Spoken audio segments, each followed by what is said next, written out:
Tudo começou aqui, nesse prédio. Eu tinha 14 anos e visitava pela primeira vez o Museu Jaguaribano. Fiquei encantado em saber que minha terra tinha um passado tão importante, mas uma coisa me chamou mais atenção do que todo o resto. Não era nada que estava ali no museu. O que me chamou a atenção foi uma ausência. A ausência total de qualquer resquício da história dos nossos povos originários. Desde aquele dia, e por décadas, uma ideia fixa me acompanha: contar a história desses povos.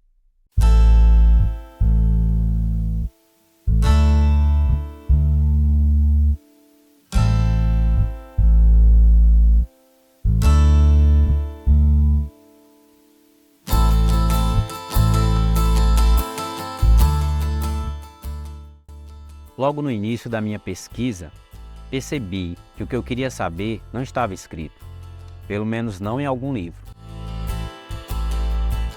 Fui em busca de pessoas que pudessem trazer qualquer informação a respeito das tribos que habitavam a região do Jaguaribe e do litoral leste antes que por aqui eu chegasse. O amigo, historiador e professor Ocivão Oliveira foi o primeiro em quem minhas dúvidas tiveram algumas respostas. Como a gente sabe, né, os primeiros invasores, né, que chegaram foram criadores de gado, né, que vieram da Paraíba, do Rio Grande do Norte, de Pernambuco. Então, esses criadores de gado, né, que se concentraram aqui na nossa região a partir do início do século XVII, né, segundo a história, um homem chamado Teodósio Gracisman, né, que ele foi o detentor que na verdade eram as Seis Marias, né? Então ele, enquanto detentor, segundo a história, ele abriu espaço, né, para que criadores de gado viessem, né, e ocupassem a região, até mesmo porque era uma área propícia, né, ao pasto e tal, toda essa coisa.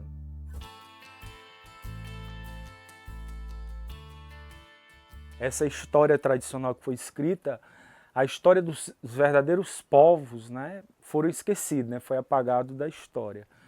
Mas se a gente for fazer uma avaliação do processo de ocupação do território cearense, nós vamos ver que essas comunidades, né, que viviam ao longo do Jaguaribe, praticamente elas vão ser extintas. As ideias do professor Ocivão encontram eco na pesquisa da geógrafa Giovana Barros.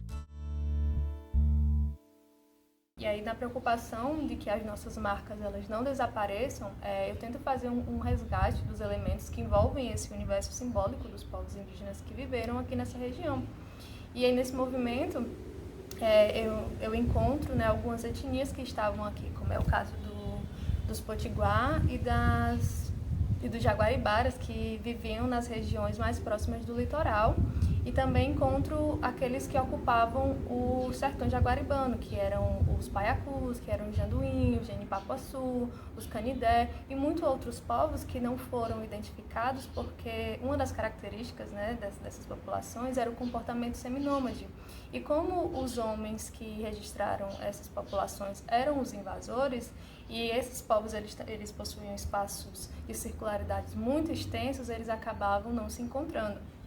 Segundo a historiografia, né, havia essas comunidades, né, essas etnias aqui que elas, vamos dizer, meio que cada uma passava um determinado tempo, né? Então é possível a gente comprovar a existência dessas comunidades através dos achados arqueológicos, né?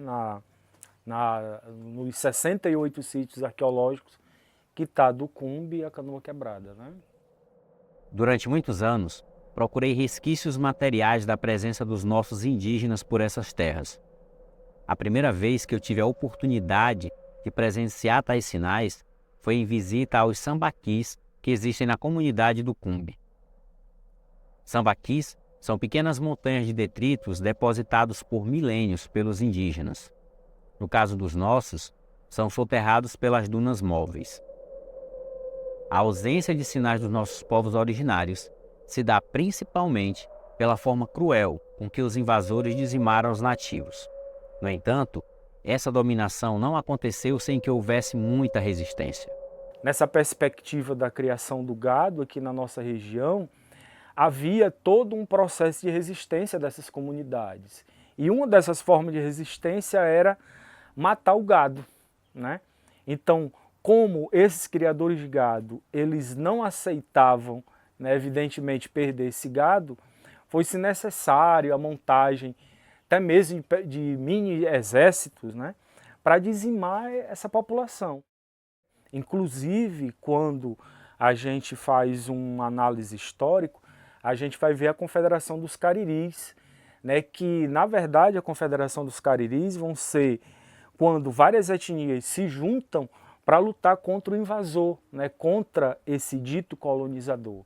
Né, e claro que Aracati, Sobral e Icó, né, que são 3 vilas que surgem praticamente ao mesmo tempo, havia uma disputa, né, pelo domínio territorial, tanto por parte dos povos originários quanto do invasor. E dentre todas essas etnias que eu destaquei, né, que eu elenquei aqui, os Potiguar e os Jaguaribara, eles foram os primeiros a se aliarem ao invasor. Quando essas populações elas se aliavam ao homem branco, elas faziam parte, né, do exército, né, era uma força militar dos invasores, e eles lutavam, né, contra outros indígenas, como é o caso dos Paiacus, que é a população a qual eu me debruço em buscar os elementos da sua existência e da sua resistência, né, que foi destaque não somente para a região do Vale do Jaguaribe, mas para o estado do Ceará inteiro. E isso é uma grande prova desse processo de dizimação, né, desse processo de ocupação que foi extremamente cruel e assassino contra os povos nativos que aqui viviam ou ocupavam, nem que seja sazonalmente, a área, né? E é tanto que essa população, ela teve o seu território tomado pelas fazendas de gado, elas foram inseridas em espaços, né, de aldeamento para serem catequizadas, e essas populações elas também foram massacradas. E esse massacre ele meio que funcionava, né, como uma limpeza do território.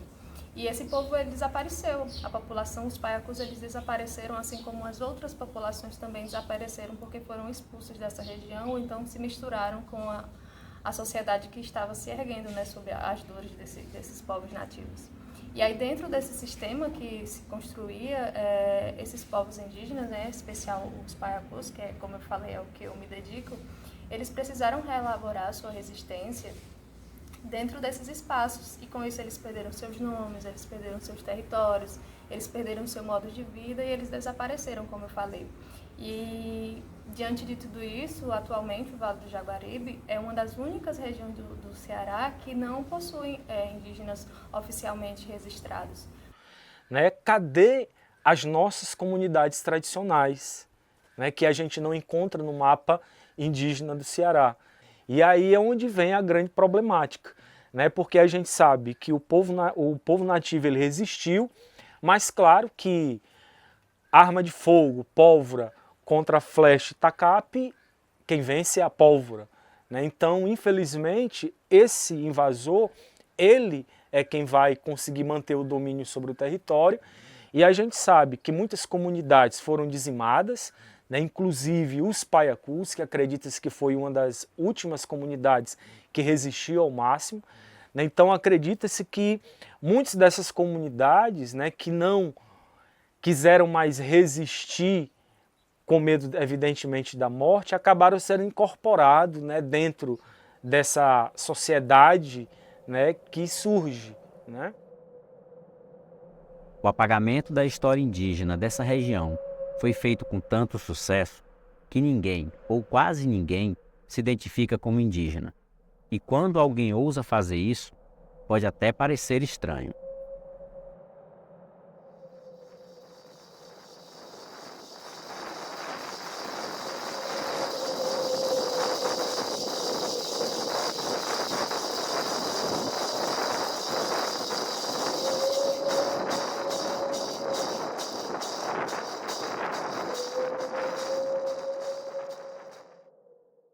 Eu vou contar aqui uma historinha, por que que eu auto me declaro como nativo, né? quando a gente morava no Baixio, né, que nós morávamos numa casa de taipa, coberta de palha, que não tinha cadeira, que se fazia uso da esteira de palha, né, para se comer. E é interessante que minha avó, quando se matava a galinha lá em casa, a minha avó ela nunca deixava que essas penas ficassem próximo de casa, né? Ela fazia um bolo dessas penas e mandava a gente para o mato para enterrar. E aí é bem interessante que a gente sabe que a pena ela associa aos povos originários, né? E claro que uma forma, né, desses descendentes, desses remanescentes do povo que foi assassinado, eles tinham medo de serem associados, né? Porque era perigoso ser índio. Mas mesmo diante dessa situação, né, que os mapas nos dizem que nós não temos povos indígenas, nós temos alguns elementos, né, que no nosso cotidiano, no tempo contemporâneo, que marcam a sobrevivência dessa população, como é o caso do censo demográfico, que registra pessoas que se autodeclaram indígenas, a nossa toponímia também, né, porque o rio que dá o nome a essa região, seu nome é um termo, né, que é indígena, que significa Rio das Onças, e assim como muitos outros nomes de lugares que temos aqui na região do Jaguaribe. E aí, dentre essas manifestações, né, essas formas que as sobrevivências desses povos elas se fazem presente no cotidiano, nós temos elas muito fortes nas manifestações culturais, como é o caso da produção de rede em Jaguaruana, o artesanato com argila, que é muito presente no Vale do Jaguaribe inteiro, mas em Limoeiro do Norte a gente tem uma mestre da cultura, né, do estado do Ceará, do artesanato em argila, e também o trançado de palha, que é bem evidente principalmente nos municípios de Itaiçaba, Aracati e Palhano. E essas manifestações culturais, elas são preservadas, né, e elas são reproduzidas através de uma memória coletiva que é transmitida, né, que atravessa gerações. E aí fica aquele questionamento, né, quem começou, onde começou, como começou. Né? Então, assim, há muitas histórias parecidas com essa, né, e que comprovam, né, essa nossa descendência. Por exemplo, quantos marcadores culturais a gente não vai encontrar em inúmeras comunidades do município de Aracati, como, por exemplo, o uso da palha. É unânime, né? Praticamente quase toda a comunidade mantém uma relação muito próxima com o trabalho com a palha, né? É muito difícil você chegar numa comunidade e você não ter um curandeiro, você não ter um raizeiro. Então, esses marcadores culturais eles são muito importantes para a gente refletir o seguinte, né? Cadê? A gente precisa encontrar. Será que realmente todos foram dizimados? Ou será que somos nós, remanescentes desse povo, e a gente não se reconhece? Por que que nós crescemos dentro desses marcadores, vivenciando esses marcadores culturais, e a gente não se reconhece? Falar sobre o universo simbólico que envolve o Vale do Jaguaribe, né, principalmente ao que diz respeito dos povos indígenas que viveram nessa região, ainda requer um exercício muito grande que a sociedade desse território ainda não se dispôs a fazer. Será que não tem? Ou será que é falta de autorreconhecimento?